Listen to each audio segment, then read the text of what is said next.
This channel is part of the History Hit network.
The time is dawn. The place, somewhere in the vast Atlantic wastes. The waters part as a squat grey shape appears. Its bulk a swelling silhouette in the growing light of breaking day. This is a nuclear-powered and armed submarine, a product of man's seeming infinite capacity to create instruments of destruction. This submarine has no other purpose than to destroy.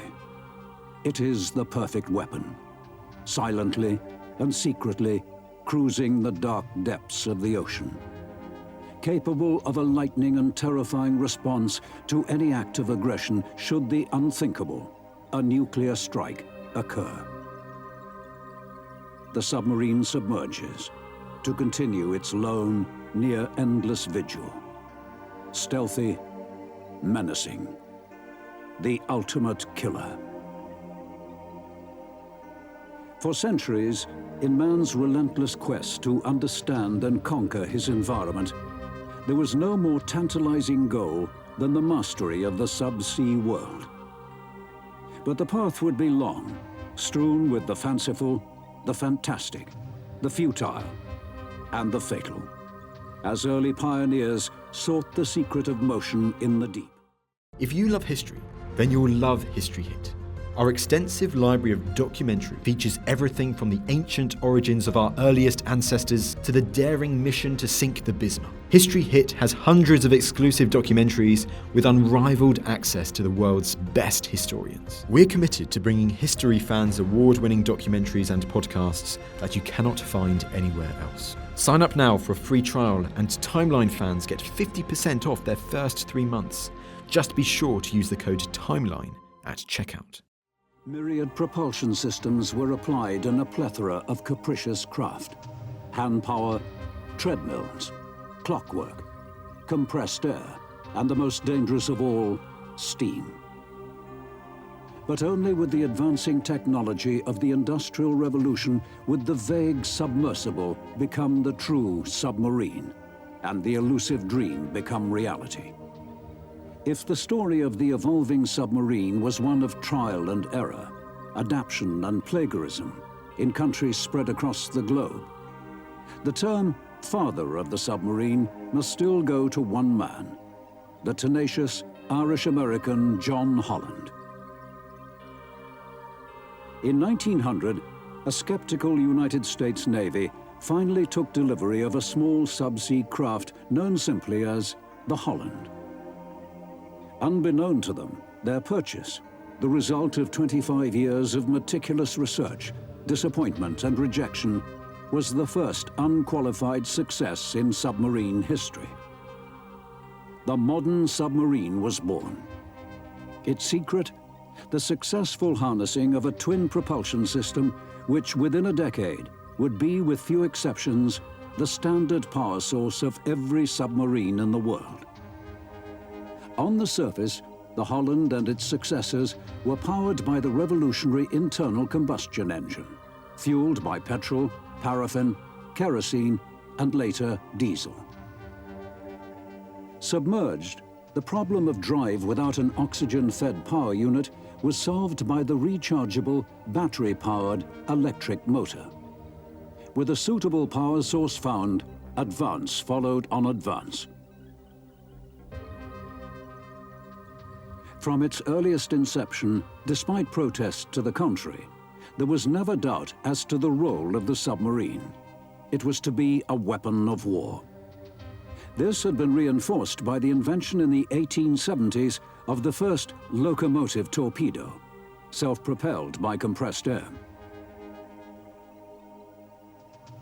With its complex steerage mechanisms, this remarkable weapon, brainchild of English engineer Robert Whitehead, would be the prototype of every torpedo to follow. The submarine had been given its teeth. Yet in the years that followed, the importance of the submarine as a facet of naval warfare gained scant recognition in world naval circles, still imbued with the glories of grand fleets. By some, the submarine as a weapon was regarded as repugnant, unfair, underhand, and by one British admiral as damned un-English.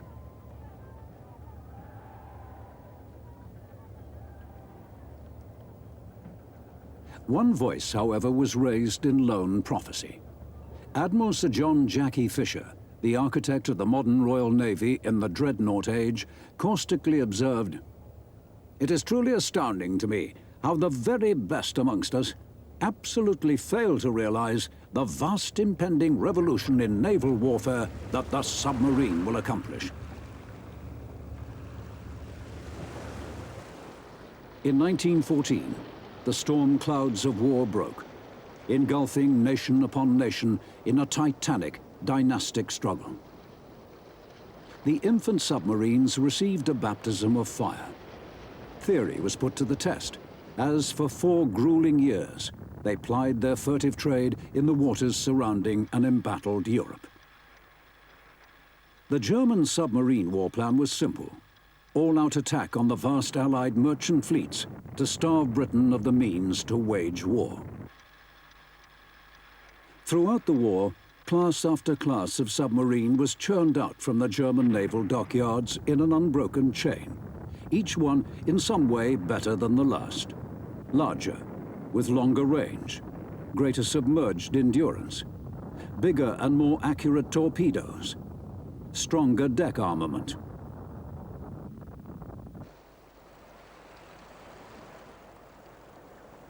The Germans had another vital asset, a great tradition in optics.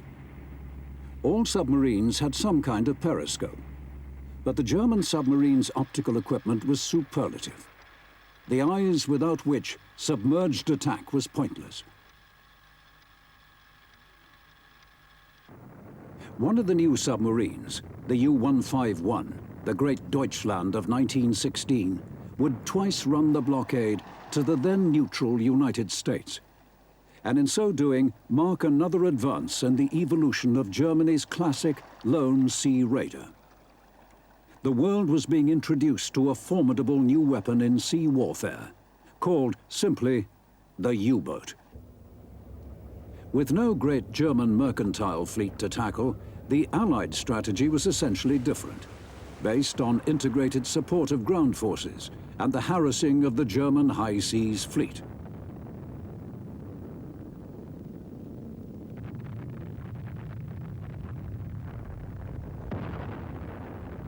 At the core of their submarine force was the exceptional Royal Navy E-type, which, with her smaller forebear, the C-class, gave sterling service in the Atlantic and North Sea, and in aggressive raiding in the Baltic, the Black Sea, and the treacherous Turkish Sea of Marmora.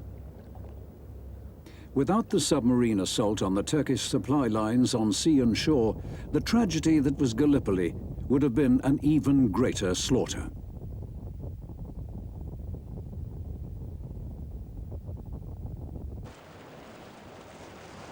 The USA's late entry to the war at sea was a twofold boon. Her submarines reinforced the hard-pressed Allied squadrons, while her vast wealth ensured that Allied naval strength would finally break the U-boat menace, their armed convoys ending the easy plundering of the crowded sea lanes.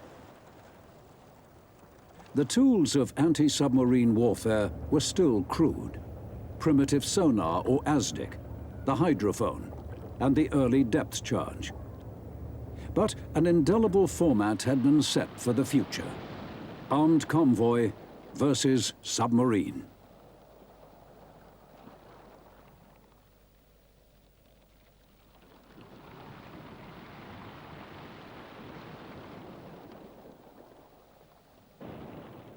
In every submarine force, technological advance was reflected in the sophistication of tactics and in daring, born of increasing expertise and faith in the submarines. But with the ending of hostilities in 1918, the cost would have to be counted. The German Navy alone lost 178 boats, with 51 officers and 4,500 ratings. Yet the toll on the submarine forces, when weighed against the appalling carnage of the bitter, wasteful land war, put beyond doubt the immense strategic value of the submarine. Ton for ton, the most destructive weapon of the war.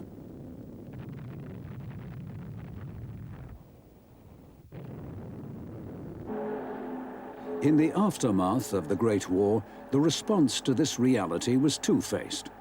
In public, the diplomats would profess abhorrence of the devil's device. In private, every naval power would busily engage in augmenting their submarine strength. Except, for the moment, Germany. Her great fleet scuttled, her deadly U-boats surrendered or scrapped.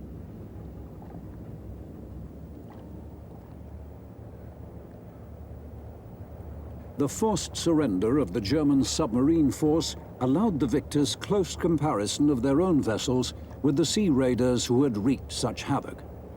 These included the custom-built UC-5, a mine layer which had sown its lethal fields with a stealth that only the submarine could achieve. But this was only one role of the submarine which would be assessed in the post-mortem of war. The interwar years for submarine development were ones of consolidation, steady progress, but with no dramatic breakthrough. Though the path was paved with eccentricity, the submarine as battlecruiser, as aircraft carrier, and as fleet consort with the final experiments in steam. In 1936, the coronation of George VI was marked with a grand review by the Royal Navy, still the greatest maritime power in the world. Shadowing the ranks of the fleet warships was another force, a force integral to Britain's future naval strength, the Silent Service. On show by a nation who had tried to outlaw the submarine were the large ocean-going China boats, the guardians of empire. With them and the mine layers ran their smaller, more reliable sisters, the S-class submarines, built with a prophetic eye to a restless Europe. The submarine's presence in the panoply of fleet strength was clear proof that the submarine was accepted, as it had been by every other naval power. In total, 26 countries of the world possessed a submarine force of varied size, with myriad designs for a multitude of strategies. Only time would prove the value of their choice and judgment should they be embroiled in conflict as the shadows of war once more lengthened over Europe.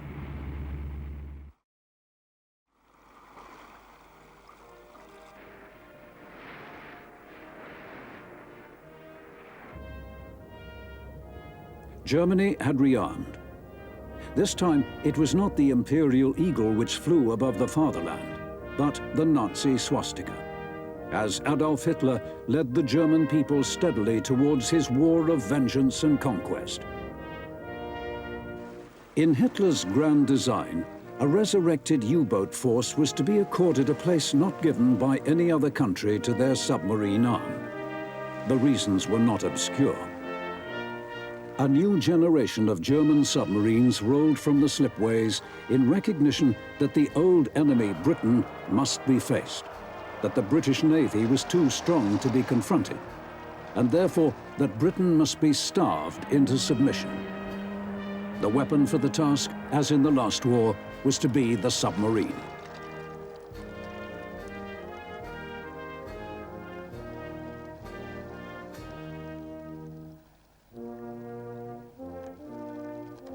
As commander of the force, Hitler made the inspired choice of Captain Karl Dönitz.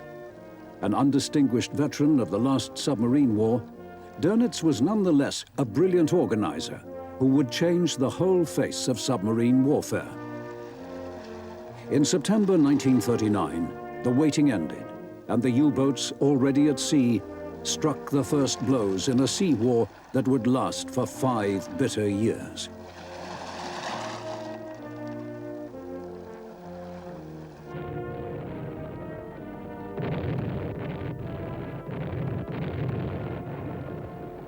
But the war had come too soon. The young force was in no way ready for its crucial task. A resigned naval chief, Grand Admiral Erich Raeder, could only say to his commanders, "Gentlemen, we have no choice. Total engagement. Die with dignity." Yet, allowed to choose the time and place of conflict, the submarines launched a remarkable offensive with only 57 of the 300 boats Dönitz had begged for. But quality made up for quantity.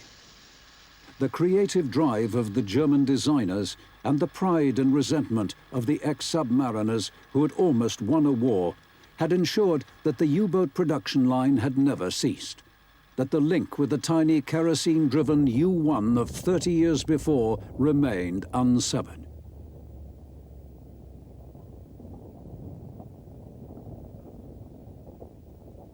The brunt of the hostilities would be borne by the now legendary Type 7 class, Das Boot. A legend not forged by her modest technical pretensions, but by the actions of her crews.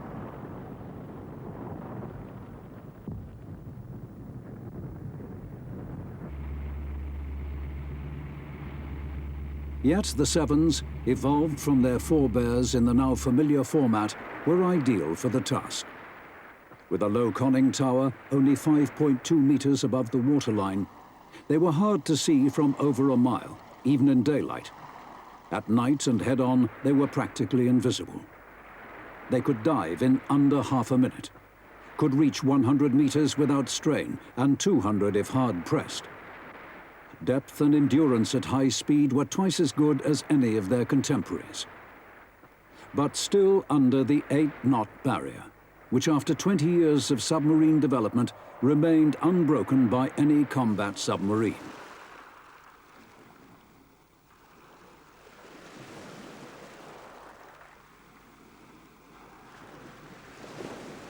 In response to slow submerged speed, and as yet unmolested by attack from armed escorts, the U-boats took to surface attack of slow quarry.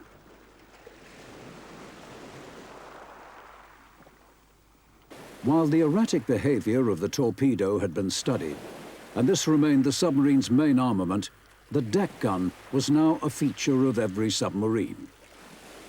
This recognized that the submarine was still a submersible, an underwater torpedo boat with limited submerged endurance before coming up for air and to charge the electrics. This would be their Achilles heel. Surface defense was essential.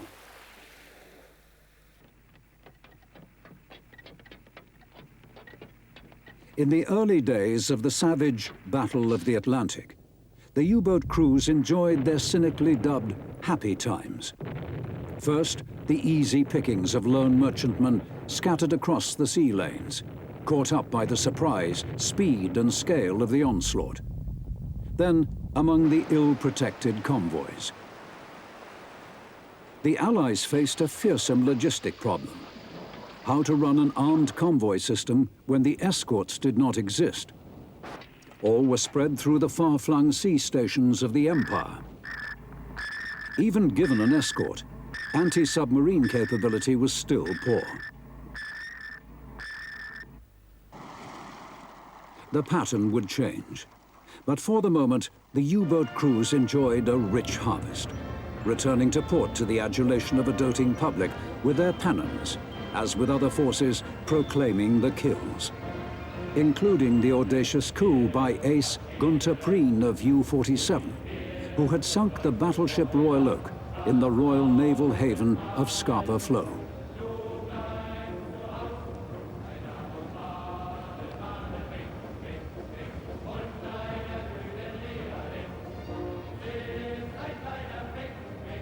The onset of the war for British submariners was neither glamorous nor dramatic. The Royal Navy had the equal of the Germans in numbers. But of these 57, few were in home waters as the assault continued. And the U-boats even laid mines insolently and undetected in the Thames estuary itself.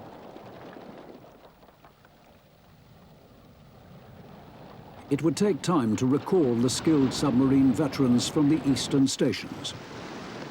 Meanwhile, to swell the home force, the old H and L classes were exhumed from sedate training duties and put on a war footing.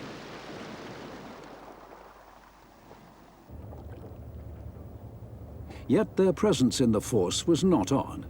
Britain, like the USA, would be content to use and improve her pre-war designs. For the Royal Navy, this policy, cautious though it may have sounded, was based on practicality in the face of costly rearming.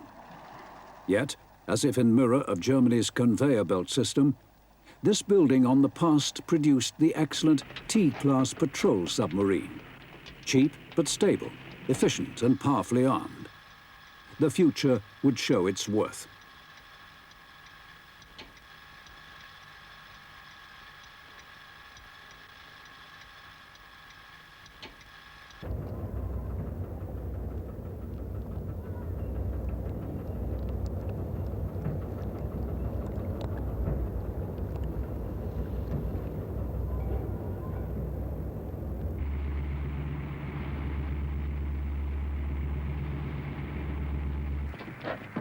From the outset, British and German tactics were diametrically opposed.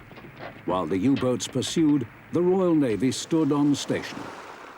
In thin grey lines of blockade, they waited for their prey of fast lone warships. Ships which had the power to strike back, and did. It became confused as to who was hunter and who was hunted.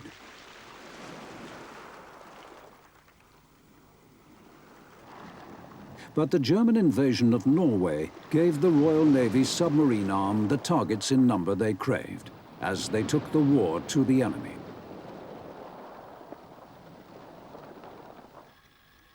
Between the 9th of April and May Day 1940, the S&T submarines, now under the overall command of ex-submarine ace Max Horten, destroyed 22 ships, including a cruiser, and crippled the German pocket battleship Lützow. The British submarines had proved the equal of Dönitz raiders.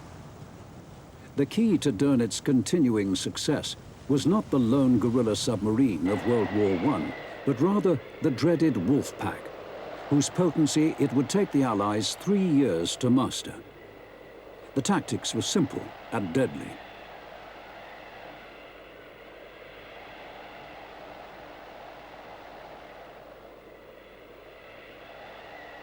The key to the whole process was operations control in occupied France, where the U-boat command staff orchestrated the Wolfpack attacks, as if they too shared the crowded sea-swept bridges of the boats as they coursed through the Atlantic gales.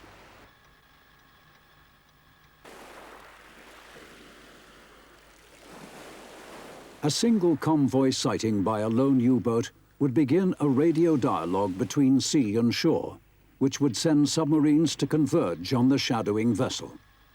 Then, when darkness fell, the pack would surface and strike at the unsuspecting quarry, deploying as the situation demanded. Even brazenly within the convoy itself, where the escorts dare not bring their guns to bear. With the U-boats presenting such a low profile against the dark of the sky, the hapless, huddled convoy knew of an attack only when the first torpedo struck.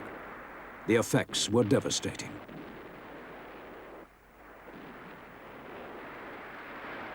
But the belligerence worked both ways.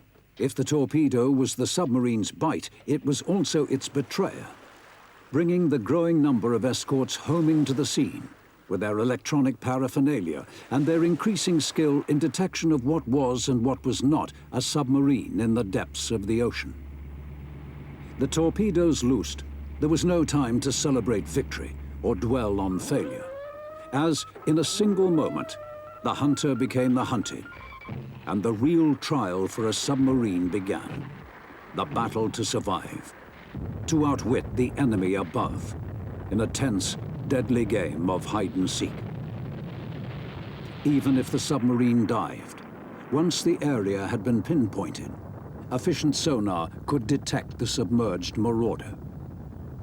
A pattern of depth charges laid in a spread could, if not achieve a kill, force the enemy onto the surface, to the waiting guns of the hunter, or into the deep, the silent nightmare world which tested every sinew of a submariner's stoic resolve.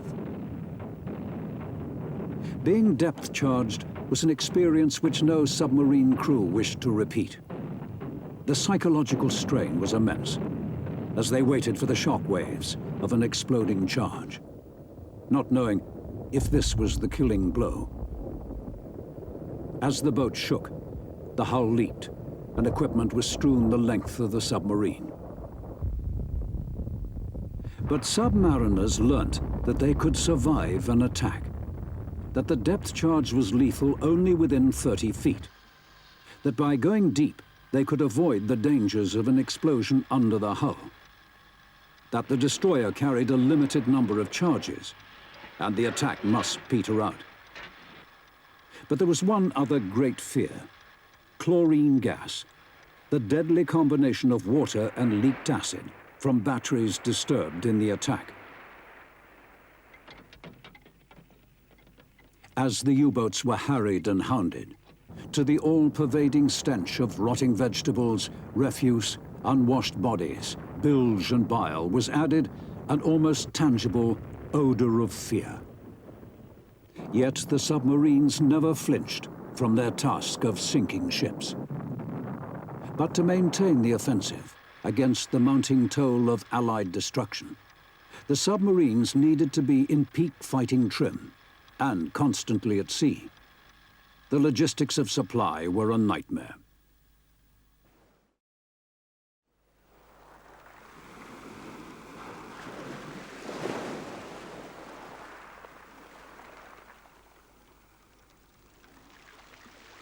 As the U-boat sweeps grew wider and the journey to safe haven on the shores of occupied France grew longer, the submarines depended more and more on the milch cows, converted 9 U-boats which could refuel, rearm, and even repair a submarine at sea. This bought valuable time at sea, but was a parlous exercise.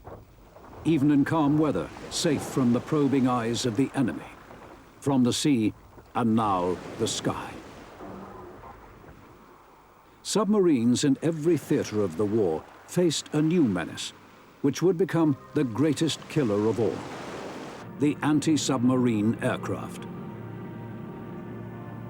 For submariners, there was no more feared enemy than the sky-borne predator, appearing from nowhere, fast and lethal.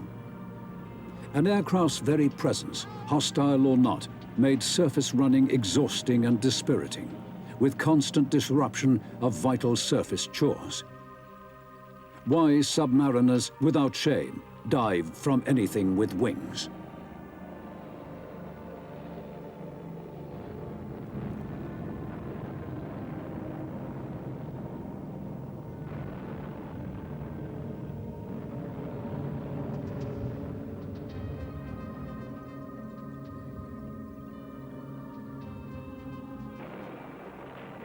In December 1941, the ruthless assault on the United States naval fleet in Pearl Harbor presaged the opening of the other great arena of submarine warfare in World War II, the Pacific Ocean.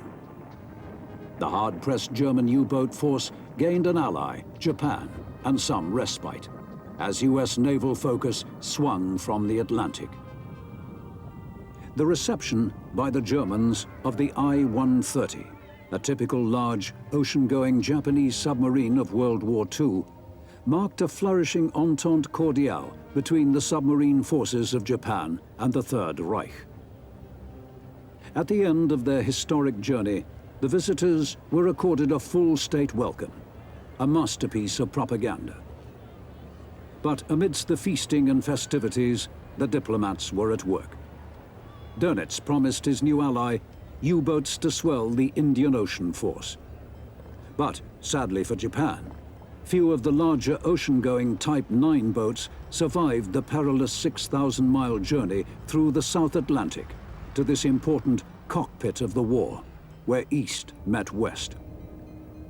The Indian Ocean was virtually the only place where the Japanese submarines would be allowed to employ their greatest assets: the submarine's freedom of movement and surprise, the hallmarks of the ultimate guerrilla. In the first months of operations alone, the squadron sank 20 Allied merchantmen. Yet the force remained a Cinderella as attention was drawn to dramatic events in the Pacific.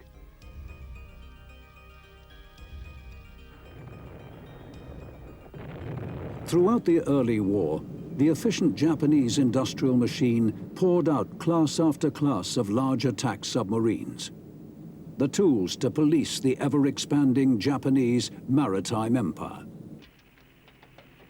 But the inflexibility of Admiral Yamamoto and his naval high command cruelly dissipated the courageous efforts of skilled and dedicated submarine crews, imposing rigid adherence to orders and a stultifying strategy which tethered the submarines to the surface fleet.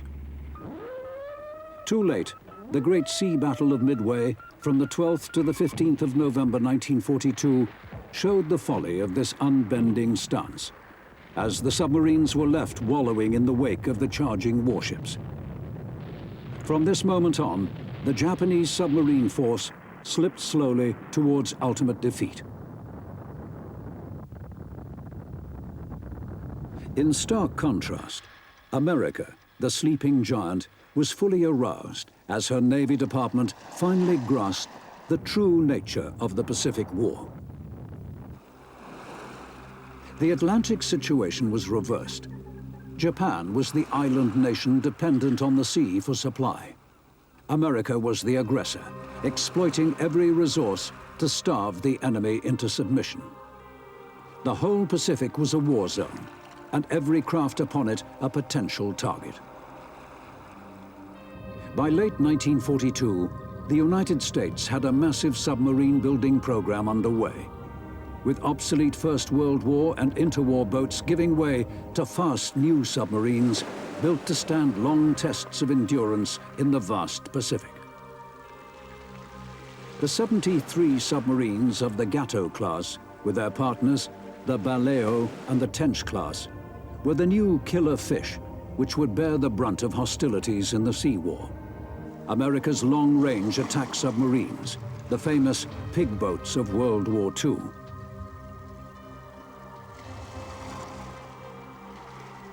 Built to cruise 10,000 miles without refueling, the 300-foot boats allied kill power to endurance. 10 torpedo tubes, 3, 4, or 5-inch guns, and machine guns gave the sting, while the all-electric drive of 4 diesel generators allowed 20 knots surfaced and cut down the loss of running time due to an engine failure. Diesel-electric propulsion did not drain the batteries like the more direct drive boats, saving hours of recharging and allowing more time to drill the crews who would take the war to the enemy.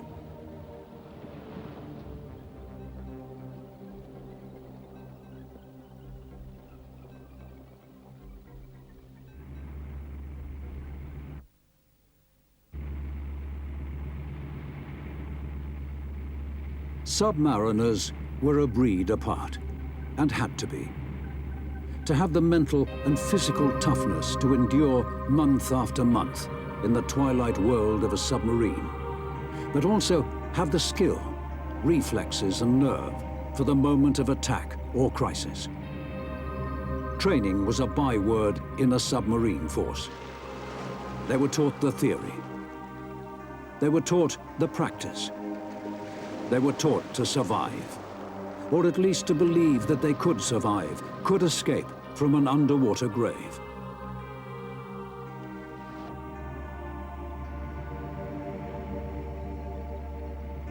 Only 50% of the all-volunteer US force survived a grueling weeding out as training grew more intense. With drill after drill, exercise upon exercise, and dive, dive, dive, to shed the precious seconds that could mean the difference between life and death. As one submarine commander put it, there is no margin of error in a submarine. You are either alive or dead.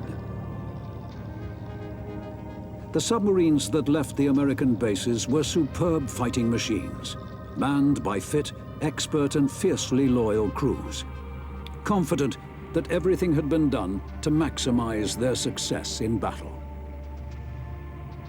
The maxim was endurance. More space meant more supplies and torpedoes. Air conditioning meant less damp faults in the electrics, as well as comfort. Water purification and daily vitamins meant a healthier, more effective crew on the long hauls at sea. Finally, complex electronics, night radar, and a fine naval intelligence system gave the crews the added tools to carry out the task. To find them, chase them, sink them. But the submarine was only as good as its weapons.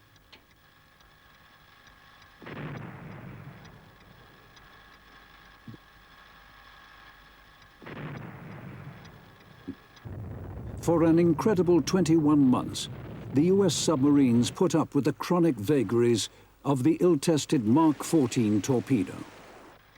In one submarine faced with the dream scene of 3 carriers in periscope view, of 10 torpedoes loosed, only 1 found a target. The tragic consequence of torpedo failure was a severe blow to morale and the wasted efforts of courageous crews falsely blamed for poor results.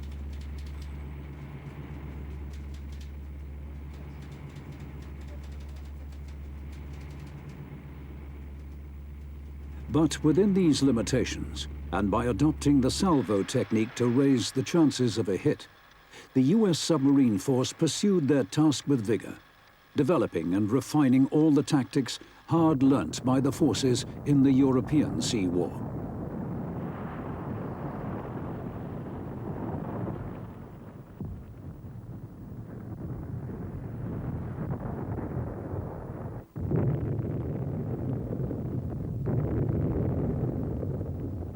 By 1944, Japan's empire was in eclipse, as the zenith of the US assault in the Pacific was reached. Japan's merchant fleet, and with it her economy, was being shattered. The submarines would claim 60% of the final toll. Nor was the Imperial Navy free from the rapacious killer fish. 1944 alone saw the sinking of 1 battleship, 7 aircraft carriers, 2 heavy cruisers, 7 light cruisers, 30 destroyers, and 7 submarines, with numerous other vessels sunk or damaged beyond repair. No target was too small for the hungry US submarines as the toll of destruction mounted. These losses could not be sustained. By April 1945, only 4 Japanese attack submarines were operational. Any others had long since been sunk or become mere mules, blockade runners for the harassed flagging Imperial Army. The ailing submarine fleet was forced into desperate last-ditch measures, employing the kamikaze-style kaitans. But even these one-man suicide torpedoes served only as a gruesome tribute to fanatical Japanese courage and sacrifice. With these last futile gestures, 4 years of tragic misuse of a skilled, committed and brave force were ended. Admiral Charles Lockwood's Asiatic Force, with the other submarine forces which served in the war, lost 52 of 336 submarines, but they arguably sunk the Japanese empire.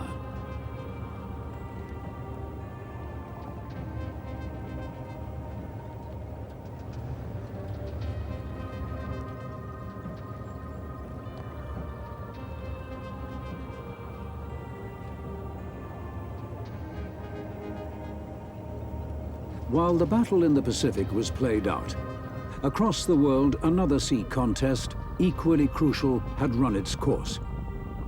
A battle of attrition to decide the outcome of the North African campaign, a race of supply which the Allies had won.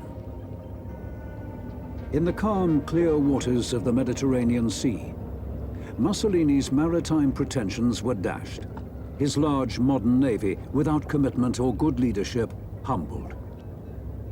Only the Italian submarine force would endow the lackluster conduct of El Duce's grand fleet with some dignity. But in the Mediterranean, they too would meet their demise. Vivid exploits from the Atlantic to Japan, and early success in their homeland sea turned sour, as one by one the large ocean-going submarines were reduced to meager transports in the turning tide of war. But final Allied success was dearly bought, and no force paid more dearly than the submarines.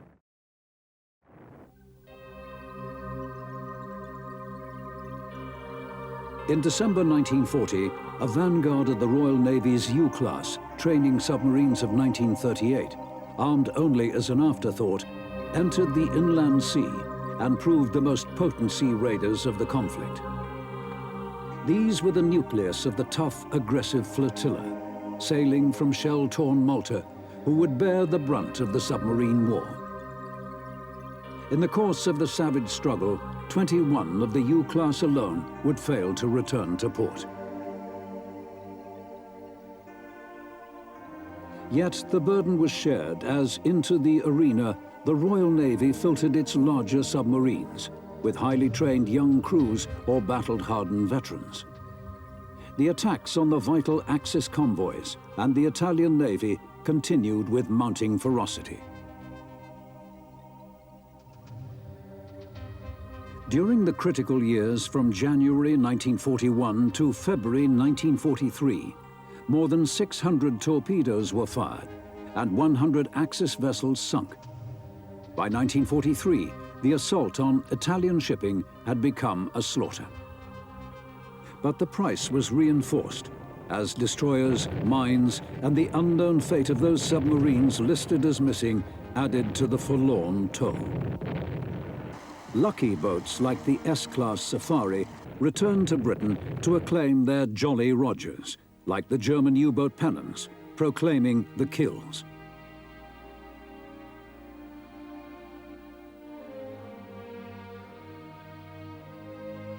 Some boats, like the Tally-Ho, would go on to triumph in the Pacific.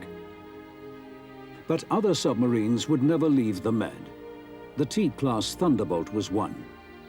Having sunk during sea trials in June 1939 and been recovered, one of her commanders said of the Thunderbolt, "A submarine can only sink once." He was wrong. The distinguished career of this one submarine was an expression of the skill and resilience of the Allied force.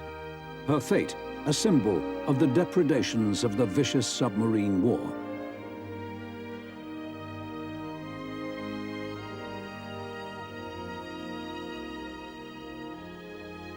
Yet, for the first time, the submarine had been a crucial component of a major strategic victory.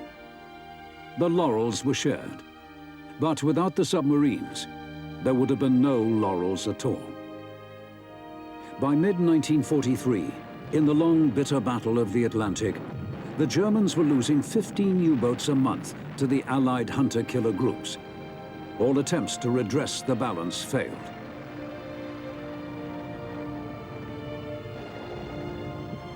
even with the Schnorkel breathing device, AK, anti-sonar and radar decoys and coatings, and high-tech sensors of their own, the U-boats remained vulnerable.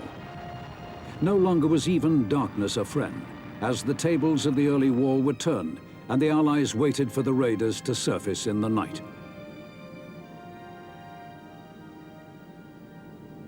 Dönitz told Hitler, "The enemy has new detecting gear which makes submarine warfare impossible for the first time." Hitler, Dönitz and munitions minister Albert Speer all realized the war was being lost, that what Germany desperately needed as top priority was a new breed of submarine. These came tantalizingly near, new submarines capable of outpacing the hunter-killers. Such submarines existed, but would never reach the fleet. The fast, streamlined 21 and 23 U-boats.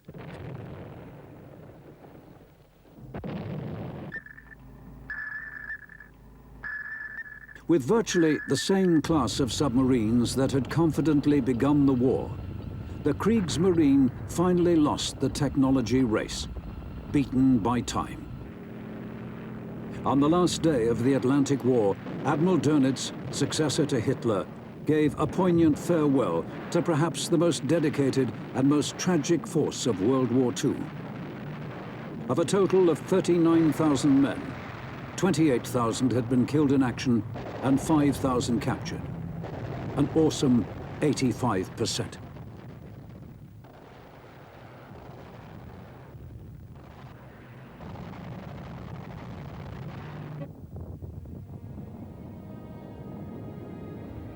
But despite losses in every force, World War II gave the submarines an unchallengeable place in naval strategy. As an elite ranked with seaborne air forces as the most potent weapon in the armory of any sea power.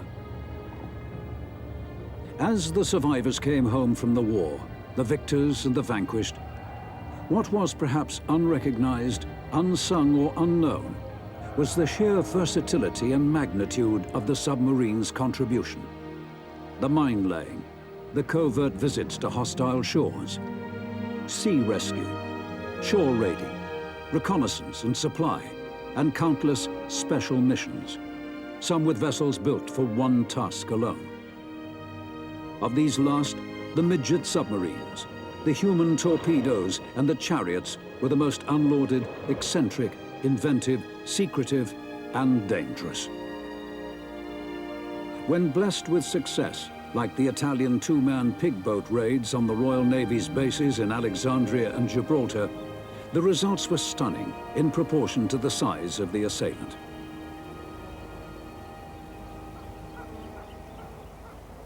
The Latin motto of the British X-6 midget, part of the force which broke the unsinkable Tirpitz, could stand for all these monstrous midgets.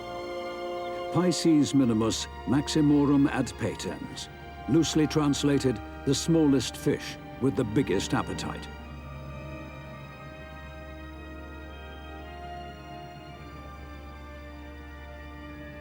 All these were part of the extraordinary underwater war of World War II. Yet, within a matter of years, the submarines of every nation, of every shape, size, and sophistication, would be rendered obsolete. By the 1950s, the advent of nuclear fission had at last furnished the submarine with the power source which had been sought for over a century. The now true submarine, with almost limitless range submerged, became the quintessence of stealth. Free to cruise the deep undetected, the new nuclear submarines took their undisputed place in the covert military fencing, which for 4 decades would be the indelible stamp of the tension that was the Cold War.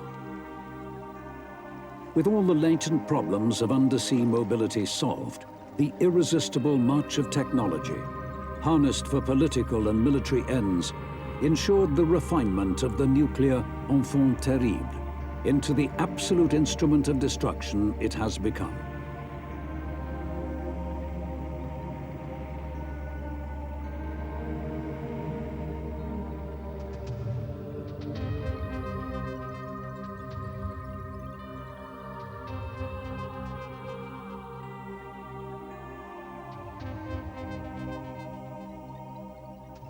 As the delicate political maneuvering of the Cold War continued, the nuclear submarines of both superpowers were constantly at sea, patrolling in the depths of the oceans and under the polar ice cap. Their very presence posed a serious problem in each armed camp: how to combat the threat, how to detect the undetectable.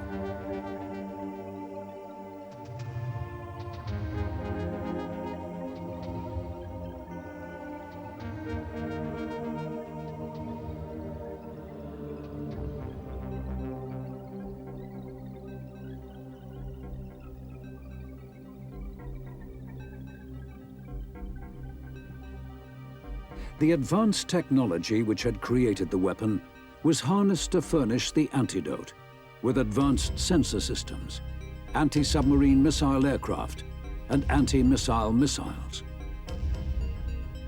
In the war games of the post-war decades, the Soviet Union and the US, with her NATO partners, tested the submarines with their powerful ballistic and cruise weapon systems against their own submarine killers.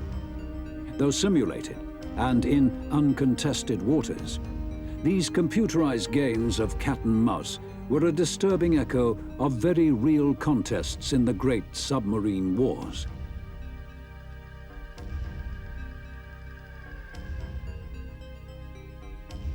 A newcomer to the world of anti-submarine warfare, the helicopter was one answer to the invisible menace created by the submarine's almost limitless submerged endurance. By sinking sensitive sonic probes into the deep, the helicopter could detect a submarine, fulfilling the role of the hydrophone, ASDIC and radar of a fast-vanishing past. But in 1982, the past met the present in the South Atlantic, as the actions of one Royal Navy submarine reinforced the potency of the submarine in a real war, the battle for the Falklands.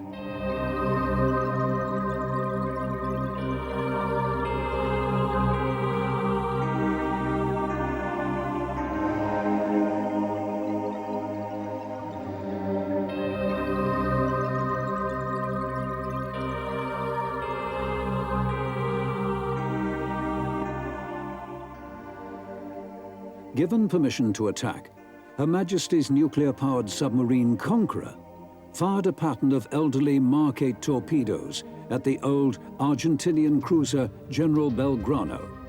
2 struck. The Belgrano listed to port and sank, with a loss of 368 lives.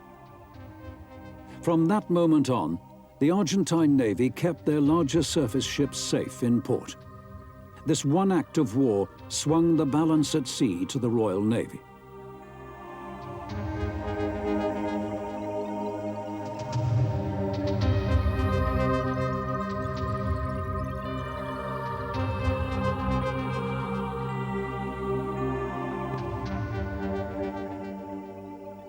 But what was ominous was not the act itself, but that Conqueror almost certainly carried far more powerful armament. Yet even with this, her weapon system was not within a breath of the awesome armament of any one of the world's ballistic submarines prowling the seas that same day. At the present time, submarines exist, capable of destroying not cruisers, but continents. The Cold War is over, but this threat remains. Will it ever become a reality?